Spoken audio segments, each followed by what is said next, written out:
ನಮಸ್ಕಾರ ಸ್ನೇಹಿತರೆ. Artificial intelligence AI ಸದ್ಯ ಇಡೀ ಜಗತ್ತಿನ ಯುವ ಜನತೆಗೆ ದಿಗಿಲು ಹುಟ್ಟಿಸಿರೋ ಕ್ರಾಂತಿಕಾರಿ ಟೆಕ್ನಾಲಜಿ. 2024ರಲ್ಲಿ AIನಿಂದ ಬರೋಬ್ಬರಿ 1.36 ಲಕ್ಷ ಜಾಬ್ಸ್ ನಾಶ ಆಗಿದೆ ಅಂತ ರಿಪೋರ್ಟ್ ಹೇಳುತ್ತೆ. ವರ್ಲ್ಡ್ ಎಕನಾಮಿಕ್ ಫೋರಂ ಪ್ರಕಾರ ಮುಂದಿನ 5 ವರ್ಷದಲ್ಲಿ AIನಿಂದ 39% ಸ್ಕಿಲ್ಗಳು ಔಟ್ಡೇಟೆಡ್ ಆಗ್ತವೆ. 9.2 ಕೋಟಿ ಉದ್ಯೋಗ ನಾಶ ಆಗುತ್ತೆ. ಹಾಗಿದ್ರೆ ಈ ಮಾಯಾವಿ AIನ ಈ ಗದಾ ಪ್ರಹಾರದಿಂದ ತಪ್ಪಿಸ್ಕೊಳ್ಳೋದು ಹೇಗೆ? ಯಾವ ಸ್ಕಿಲ್ ಇದ್ರೆ AI ನಮ್ಮನ್ನ ಟಚ್ ಮಾಡೋಕ್ಕಾಗಲ್ಲ? ಬನ್ನಿ ಇವತ್ತಿನ ಈ ವಿಡಿಯೋದಲ್ಲಿ ಇಂತಹ 10 ಅದ್ಭುತ AI ನಿರೋಧಕ ಸ್ಕಿಲ್ಗಳ ಬಗ್ಗೆ ತಿಳ್ಕೊಳ್ಳೋಣ. AI ಬಂದರೂ ಕೂಡ ಹೇಗೆ ಬಚಾವಾಗ್ಬೋದು ಅಂತ, ಜೊತೆಗೆ ಅವುಗಳನ್ನು ಗಳಿಸೋದು ಹೇಗೆ ಅಂತ ಕೂಡ ನೋಡ್ತಾ ಹೋಗೋಣ. Problem solving. ಸ್ನೇಹಿತರೆ, ನಾವಿಲ್ಲಿ ಮೊದಲು ಹೇಳ್ತಿರೋ ಸ್ಕಿಲ್ ಪ್ರಾಬ್ಲಮ್ ಸಾಲ್ವಿಂಗ್. ಪ್ರಾಬ್ಲಮ್ನ ಗುರುತಿಸಿ ಅದನ್ನು ಬಗೆಹರಿಸೋ ಕಲೆ. ಆದರೆ ಹೀಗೆ ಹೇಳಿದ ತಕ್ಷಣ ಬಹಳ ಜನಕ್ಕೆ ಏನ್ರಿ ಇದು ಸಿಲ್ಲಿ ಅಂತ ಅನಿಸ್ಬೋದು, ಅಥವಾ ಅಯ್ಯೋ ಎಲ್ಲರೂ ಇದನ್ನೇ ಹೇಳ್ತಾರೆ ಅಂತ ಅನಿಸ್ಬೋದು. ಆದರೆ ಸ್ನೇಹಿತರೆ, ಪ್ರಾಬ್ಲಮ್ ಸಾಲ್ವಿಂಗ್ ಅಷ್ಟೊಂದು ಅವಶ್ಯಕ ಸ್ಕಿಲ್ ಆಗಿರೋದ್ರಿಂದಲೇ ಎಲ್ಲರೂ ಪದೇ ಪದೇ ಇದರ ಬಗ್ಗೆ ಮಾತನಾಡ್ತಿರೋದು. ಅಮೆರಿಕದ national association of colleges and employers NACE 2023ರ ರಿಪೋರ್ಟ್ ಪ್ರಕಾರ 93% ಕಂಪನಿಗಳು ನಾವು ಹೈರಿಂಗ್ ಮಾಡ್ಕೊಳ್ಳುವಾಗ ಮುಖ್ಯವಾಗಿ ಪ್ರಾಬ್ಲಮ್ ಸಾಲ್ವಿಂಗ್ ಸ್ಕಿಲ್ ನೋಡ್ತೀವಿ ಅಂತ ಹೇಳಿವೆ. ಲಿಂಕ್ಡ್ಇನ್ನ ವರ್ಕ್ ಪ್ಲೇಸ್ ಲರ್ನಿಂಗ್ ರಿಪೋರ್ಟ್ 60% ರಿಕ್ರೂಟರ್ಗಳು ಅಂದರೆ ನೇಮಕಾತಿ ಮಾಡ್ಕೊಳ್ಳೋರು ಸ್ಟ್ರಾಂಗ್ ಪ್ರಾಬ್ಲಮ್ ಸಾಲ್ವಿಂಗ್ ಸಾಮರ್ಥ್ಯ ಇರೋ ಕ್ಯಾಂಡಿಡೇಟ್ಗಳಿಗೆ ಕೆಲಸ ಸಿಗೋ ಸಾಧ್ಯತೆ ಹೆಚ್ಚಿರುತ್ತೆ ಅಂತ ಹೇಳಿದ್ದಾರೆ. ಹೀಗಾಗಿ ಪ್ರಾಬ್ಲಮ್ ಸಾಲ್ವಿಂಗ್ ಎಬಿಲಿಟಿ ತುಂಬ ಇಂಪಾರ್ಟೆಂಟ್. ಈಗ AI ಏಟು ತಡ್ಕೊಳ್ಳೋಕ್ಕೂ ಕೂಡ ಇದು ನೆರವಾಗುತ್ತೆ. ಆದರೆ ಪ್ರಾಬ್ಲಮ್ ಸಾಲ್ವಿಂಗ್ ಅಂದರೆ ಏನು? ಕೇವಲ ನ್ಯೂಸ್ ಪೇಪರ್ಗಳಲ್ಲಿ ಸುಡೋಕು ಪಜಲ್ಗಳನ್ನು ಬಿಡಿಸೋದಾ? ಖಂಡಿತ ಅಲ್ಲ. ಕಾರ್ಪೊರೇಟ್ ಜಗತ್ತಲ್ಲಿ ಪ್ರಾಬ್ಲಮ್ ಸಾಲ್ವಿಂಗ್ ಅಂದರೆ ನಿಮಗೆ ಆ ಕ್ಷೇತ್ರದಲ್ಲಿರೋ ಡೊಮೇನ್ ನಾಲೆಜನ್ನು ಅಪ್ಲೈ ಮಾಡೋದು, ಪ್ರಾಬ್ಲಮ್ ಸಾಲ್ವ್ ಮಾಡಿದ ನಂತರ ಫಂಕ್ಷನಲ್ ನಾಲೆಜನ್ನ ಗಳಿಸ್ಕೊಳ್ಳೋದು. ಬಟ್ ಹೇಗೆ ಮಾಡೋದು? ಹೇಗೆ ಪ್ರಾಬ್ಲಮ್ ಸಾಲ್ವಿಂಗ್ ಸ್ಕಿಲ್ನ ಗಳಿಸ್ಕೊಳ್ಳೋದು? ಇದಕ್ಕೆ ಮೊದಲನೇದಾಗಿ ನೀವು ನಿಮ್ಮ ಡೊಮೇನ್ ಅಥವಾ ಇಂಡಸ್ಟ್ರಿ ಯಾವುದು ಅಂತ ಐಡೆಂಟಿಫೈ ಮಾಡಬೇಕು. ನಂತರ ಆ ಡೊಮೇನಲ್ಲಿ ನೀವು ಸೇರಬೇಕು ಅಂತಿರೋ ಡ್ರೀಮ್ ಕಂಪನಿಗಳ ವೆಬ್ಸೈಟ್ ಚೆಕ್ ಮಾಡಬೇಕು. BCG, ಅಮೆಜಾನ್, ಮೆಕಿನ್ಸಿ ಯಾವುದೇ ಆಗಿರ್ಬೋದು, ಅವರ ಬ್ಲಾಗ್, ಇನ್ಸೈಡ್ ಪೇಜ್ಗಳನ್ನು ಚೆಕ್ ಮಾಡಿ. ರ್ಯಾಂಡಮ್ ಆಗಿ ಯಾವುದೋ ಒಂದು ಆರ್ಟಿಕಲ್ನ ಓಪನ್ ಮಾಡಿ. ಉದಾಹರಣೆಗೆ ನಾವಿಲ್ಲಿ ಮೆಕಿನ್ಸಿಯ ಫೀಚರ್ಡ್ ಇನ್ಸೈಟ್ನಲ್ಲಿ ಸೆಕ್ಯೂರಿಂಗ್ ಕಾಂಪಿಟೇಟಿವ್ನೆಸ್ ಇನ್ ಇಂಡಿಯಾಸ್ ಕೆಮಿಕಲ್ ಇಂಡಸ್ಟ್ರಿ ಅನ್ನೋ ಆರ್ಟಿಕಲ್ ಓಪನ್ ಮಾಡ್ತಾ ಇದ್ದೀವಿ. ಸೊ ಪ್ರತಿದಿನ ಈ ಥರ ಒಂದು ಆರ್ಟಿಕಲ್ ಸೆಲೆಕ್ಟ್ ಮಾಡಿ. ಓದೋಕ್ಕೂ ಮೊದಲು ಆ ಕ್ಷೇತ್ರದಲ್ಲಿ ಏನು ಚಾಲೆಂಜಸ್ ಇರಬಹುದು ಅಂತ ಥಿಂಕ್ ಮಾಡಿ ನೋಟ್ ಮಾಡ್ಕೊಳ್ಳಿ. ನಂತರ ಆರ್ಟಿಕಲ್ ಓದಿ ಆಮೇಲೆ ನೀವು ಬರೆದಿದ್ದನ್ನು ಕಂಪೇರ್ ಮಾಡಿ. ಈ ಥರ ನಿಮ್ಮ ಡೊಮೇನ್ನಲ್ಲಿ ಪ್ರತಿದಿನ ಒಂದೊಂದೇ ಆರ್ಟಿಕಲ್ ಕವರ್ ಮಾಡಿದ್ರೆ ನೀವು ಆ ಕ್ಷೇತ್ರದಲ್ಲಿರೋ ಪ್ರಾಬ್ಲಮ್ಸ್ ಏನೇನು, ಅದಕ್ಕೆ ಸೊಲ್ಯೂಷನ್ಸ್ ಏನೇನಿವೆ ಅನ್ನೋದನ್ನು ಕಲಿತಾ ಹೋಗ್ತೀರಿ. ಇದೇ problem solving abilities.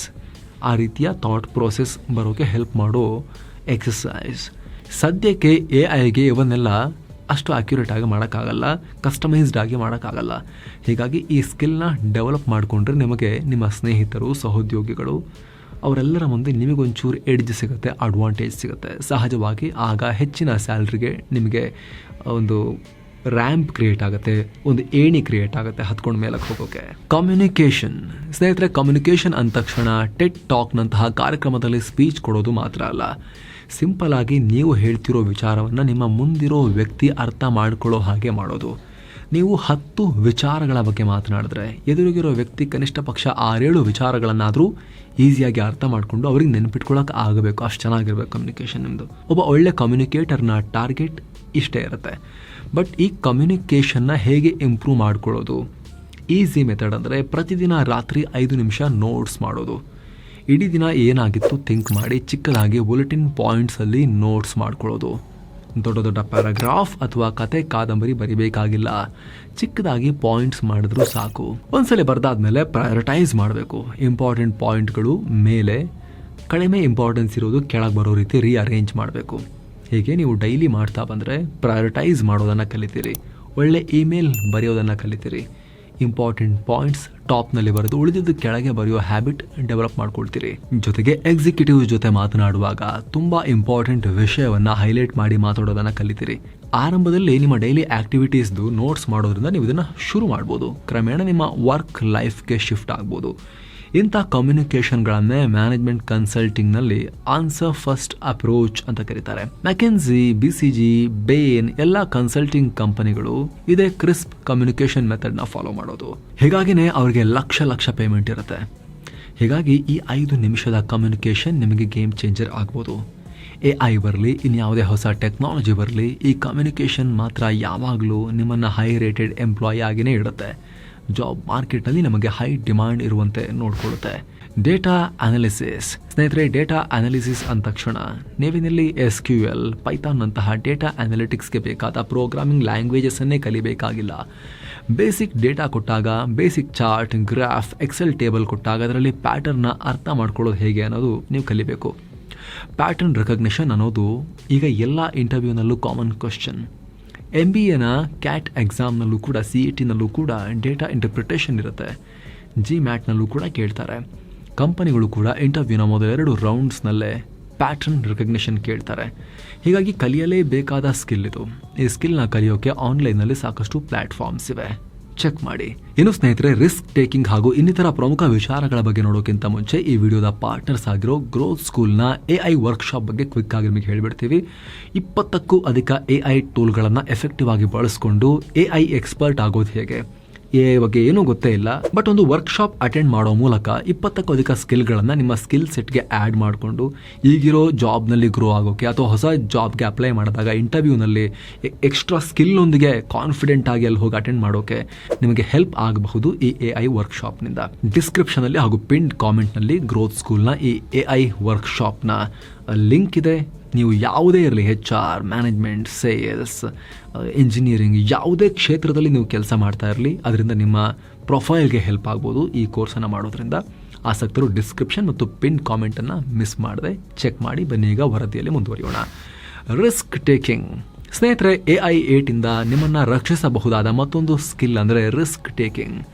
Super AI ನಂತಹ ಕ್ರಾಂತಿಕಾರಿ ಆರ್ಟಿಫಿಷಿಯಲ್ ಇಂಟೆಲಿಜೆನ್ಸ್ ಬರೋವರೆಗೂ AIಗಳು ಕೇವಲ ಮನುಷ್ಯರು ಹೇಳಿದ ಕೆಲಸ ಮಾಡೋ ಆಜ್ಞಾಪಾಲಕ ಆಗಿರ್ತವೆ. ಕಮಾಂಡ್ ಪ್ರಾಂಪ್ಟ್ ಆಚೆ ಕೆಲಸ ಮಾಡೋದು ಅವುಗಳಿಗೆ ಗೊತ್ತಿಲ್ಲ. ಹೀಗಾಗಿ AIಗಳು ರಿಸ್ಕ್ ಟೇಕಿಂಗ್ ಹತ್ರನೂ ಸುಳಿಯೋದಿಲ್ಲ. ಸೊ ಇಂತಹ ಸ್ಕಿಲ್ ಇರುವ ಮನುಷ್ಯರಿಗೆ ಡಿಮಾಂಡ್ ಇದ್ದೇ ಇರುತ್ತೆ. ರಿಸ್ಕ್ ಅಂತ ಹೇಳಿದ್ರೆ ಕ್ಯಾಲ್ಕುಲೇಟೆಡ್ ರಿಸ್ಕ್, ಇದನ್ನು ಮೈಂಡಲ್ಲಿ ಇಟ್ಕೊಂಡಿರಿ. ಇನ್ಫ್ಯಾಕ್ಟ್ ಅನೇಕ ಜನ ಈ ರಿಸ್ಕ್ ತಗೊಳ್ಳೋಕೆ ಹಿಂಜರಿತಾರೆ. ಕಂಪ್ನಿಲಿ ಏನೋ ಒಂದು ಡಿಫ್ರೆಂಟ್ ಐಡಿಯಾ ಬಂದರೆ ಅದನ್ನು ಪಿಚ್ ಮಾಡೋಕ್ಕೆ ಹಿಂದೆ ಮುಂದೆ ಯೋಚನೆ ಮಾಡ್ತಾರೆ. ಡೀಸೆಂಟ್ ಸ್ಯಾಲ್ರಿ ಬರ್ತಿದೆ, ಯಾಕೆ ಸುಮ್ಮನೆ ರಿಸ್ಕ್ ತಗೊಳ್ಳೋದು, ನಾನು ಹೇಳಿರೋ ಐಡಿಯಾ ಸರಿ ಇರಲಿಲ್ಲ ಅಂದರೆ ಮ್ಯಾನೇಜರನ್ನು ಡೌನ್ಗ್ರೇಡ್ ಮಾಡ್ಬೋದು, ಫೈರ್ ಮಾಡ್ಬೋದು ಅಂತ ಹೆದರ್ತಾರೆ. ಆದರೆ ಸ್ನೇಹಿತರೆ, ಯಾವುದೇ ಒಳ್ಳೆ ಕಂಪನಿ ಹೊಸ ವಿಚಾರಗಳಿಗೆ ಯಾವಾಗಲೂ ಓಪನ್ ಆಗಿರುತ್ತೆ, ಕ್ಯಾಲ್ಕುಲೇಟೆಡ್ ರಿಸ್ಕ್ಗಳನ್ನು ವೆಲ್ಕಮ್ ಮಾಡುತ್ತೆ. ಹೀಗಾಗಿ ಇಂತಹ ಐಡಿಯಾಗಳನ್ನು ಮುಂದಿಡೋದ್ರಲ್ಲಿ ತಪ್ಪೇ ಇದಿಲ್ಲ. ಆರಂಭದಲ್ಲಿ ಸಣ್ಣ ಪುಟ್ಟ ಐಡಿಯಾಗಳಿಂದ ಶುರು ಮಾಡಿ, ಟೀಮ್ ಔಟಿಂಗ್ಗೆ ಪ್ರಪೋಸ್ ಮಾಡಿ, ಟೀಮ್ ಮೆಂಟರಿಂಗ್ ಸೆಷನ್ ಇಡೋಣ ಅನ್ನಿ, ಹೊಸ ಇನಿಷಿಯೇಟಿವ್ ಶುರು ಮಾಡೋಕ್ಕೆ ಕೇಳಿ. ಇದರಿಂದ ನಿಮ್ಮ ಕಾನ್ಫಿಡೆನ್ಸ್ ಹೆಚ್ಚಾಗುತ್ತೆ. ಮುಂದೆ ನೀವು ದೊಡ್ಡ ಐಡಿಯಾಗಳನ್ನು ಪಿಚ್ ಮಾಡೋಕ್ಕೂ ಬೂಸ್ಟ್ ಸಿಗುತ್ತೆ. ಹಾಗಂತ ಪ್ರತಿ ಸಲ ತಲೆ ಕೆಳಗೆ ಮಾಡುವಂಥ ಭಯಂಕರ ಐಡಿಯಾಸೇ ಹೇಳಬೇಕು, ರ್ಯಾಡಿಕಲ್ ಐಡಿಯಾಸೇ ಹೇಳಬೇಕು ಅಂತೇನಿಲ್ಲ. ನಿಮ್ಮ ಟೀಮ್ ಹೇಗಿದೆ, ಕಂಪನಿ ಹೇಗಿದೆ ಅನ್ನೋದ್ರ ಮೇಲೆ ಸಣ್ಣ ಬದಲಾವಣೆಗಳನ್ನು ಪ್ರಪೋಸ್ ಮಾಡ್ಬೋದು. ಕ್ಯಾಲ್ಕುಲೇಟೆಡ್ ರಿಸ್ಕ್ಗಳನ್ನು ತಗೊಳ್ಳೋದನ್ನು ಕಲಿಬಹುದು. ಇದರ ಜೊತೆಗೆ ಸೇಲ್ಸ್ ಆ್ಯಂಡ್ ನೆಗೋಸಿಯೇಷನ್ ಸ್ಕಿಲ್ ಕೂಡ AI ಬದಲಾವಣೆ ಟೈಮ್ನಲ್ಲಿ ನಿಮ್ಮನ್ನು ಕಾಪಾಡುತ್ತೆ. ಯಾಕಂದರೆ AI ಸೇಲ್ಸ್ನ ಯಾವುದೇ ಭಾಗವನ್ನು ಕೂಡ ಆಟೋಮೇಟ್ ಮಾಡೋಕ್ಕೆ ತಾಕತ್ತನ್ನು ಹೊಂದಿದೆ. ಆದರೆ ಹೈ ಟಿಕೆಟ್ B2B ಸೇಲ್ಸ್ ಅಂದರೆ ಇಂಪಾರ್ಟೆಂಟ್ ಡೀಲ್ಗಳನ್ನು, ರಿಯಲ್ ಎಸ್ಟೇಟ್ ಅಗ್ರಿಮೆಂಟ್ಸನ್ನು, ಕಾಂಟ್ರಾಕ್ಟ್ ನೆಗೋಸಿಯೇಷನ್ಗಳನ್ನು ಮನುಷ್ಯರೇ ಮಾಡಬೇಕಾಗತ್ತೆ. ಯಾಕಂದರೆ ಇಲ್ಲಿ ಮನುಷ್ಯರ emotional intelligence, trust building, real time adaptation involve ಆಗುತ್ತೆ. ಹೀಗಾಗಿ ಇಂತಹ ಸ್ಕಿಲ್ ಇರೋ ವ್ಯಕ್ತಿಗಳನ್ನು AI ರಿಪ್ಲೇಸ್ ಮಾಡೋಕ್ಕಾಗಲ್ಲ. ಜೊತೆಗೆ ಲೀಡರ್ಶಿಪ್, ಪೀಪಲ್ ಮ್ಯಾನೇಜ್ಮೆಂಟ್ ಸ್ಕಿಲ್ಸ್ ಮನುಷ್ಯರಿರೋವರೆಗೂ ಮರೆಯಾಗೋದಿಲ್ಲ. ಹಾಗೆ ಅತ್ತ ಲಾ ಮತ್ತು ಲೀಗಲ್ ಅಡ್ವೈಸರಿ ನೀಡೋರನ್ನು ಕೂಡ AI ಟಚ್ ಮಾಡೋಕ್ಕಾಗಲ್ಲ. AI ಬೇಕಾದರೆ ಲೀಗಲ್ ರಿಸರ್ಚ್ನಲ್ಲಿ ಅಥವಾ ಕಾನೂನುಗಳನ್ನು ಡ್ರಾಫ್ಟ್ ಮಾಡೋದರಲ್ಲಿ ಅಸಿಸ್ಟ್ ಮಾಡ್ಬೋದಷ್ಟೇ. ಆದರೆ ಸ್ಟ್ರಾಟಜಿಕ್ ಲೀಗಲ್ ಅಡ್ವೈಸ್, ಕಾನೂನಿನ ಇಂಟರ್ಪ್ರಿಟೇಷನ್ AI ಮಾಡೋಕ್ಕಾಗಲ್ಲ. ಅದೇ ರೀತಿ ಟೆಕ್ನಿಕಲ್ ಎಕ್ಸ್ಪರ್ಟೀಸ್ ಅಂದರೆ ತಾಂತ್ರಿಕ ನೈಪುಣ್ಯತೆ, ಮನುಷ್ಯರೇ ಕೈ ಇಟ್ಟು ಮಾಡಬೇಕಾದ ಕೆಲಸಗಳನ್ನು ರಿಪ್ಲೇಸ್ ಮಾಡೋಕ್ಕಾಗಲ್ಲ. ಹೀಗಾಗಿ ಪ್ಲಂಬಿಂಗ್, ಎಲೆಕ್ಟ್ರಿಷಿಯನ್, ಮೆಕ್ಯಾನಿಕಲ್ ಕೆಲಸಗಳು ಬೇಗ ದೂರ ಹೋಗಲ್ಲ. ಸೊ ಈ ಸ್ಕಿಲ್ಗಳನ್ನು ಗಳಿಸ್ಕೊಂಡ್ರೆ ಮುಂದಿನ 1 ದಶಕದವರೆಗೂ ಕೂಡ ಜಾಬ್ ಮಾರ್ಕೆಟ್ನಲ್ಲಿ ಡಿಮಾಂಡ್ ಇದ್ದೇ ಇರುತ್ತೆ. ಸೊ ಫ್ರೆಂಡ್ಸ್, ಇದಾಗಿತ್ತು AI 18ನಿಂದ ಬಚಾವಾಗೋಕೆ ನಾವು ಗಳಿಸಲೇಬೇಕಾದ ಸ್ಕಿಲ್ಸನ್ನು ತಿಳಿಸೋ ಪ್ರಯತ್ನ. ಈ ವರದಿ ಬಗ್ಗೆ ನಿಮ್ಮ ಅಭಿಪ್ರಾಯವನ್ನು ಕಾಮೆಂಟ್ ಮಾಡಿ ತಿಳಿಸಿ. ಯಾವ ಸ್ಕಿಲ್ ಇದ್ರೆ AIನಿಂದ ಏನು ಡಿಫರೆನ್ಸ್ ಆಗಲ್ಲ ಅಂತ ನಿಮಗನ್ಸುತ್ತೆ ತಿಳಿಸಿ. ಆಗಲೇ ಹೇಳಿದ AI ವರ್ಕ್ಶಾಪ್ ಬಗ್ಗೆ ಡಿಸ್ಕ್ರಿಪ್ಷನ್ ಮತ್ತು ಪಿನ್ ಕಾಮೆಂಟ್ನಲ್ಲಿ ಲಿಂಕ್ ಇದೆ. ಒಂದು ಕ್ವಿಕ್ ರಿಮೈಂಡರ್, ಆಸಕ್ತರು ಚೆಕ್ ಮಾಡಿ. ಕ್ಲಿಕ್ ಮಾಡೋ ಮೂಲಕ ನೀವು ಕೂಡ AI ಸ್ಕಿಲ್ಸನ್ನು ನಿಮಗೆ ನೀವು ಸೇರಿಸ್ಕೊಳ್ಬೋದು. ಮತ್ತೆ ಭೇಟಿ ಆಗ್ತಿರೋಣ. ನಮಸ್ತೆ.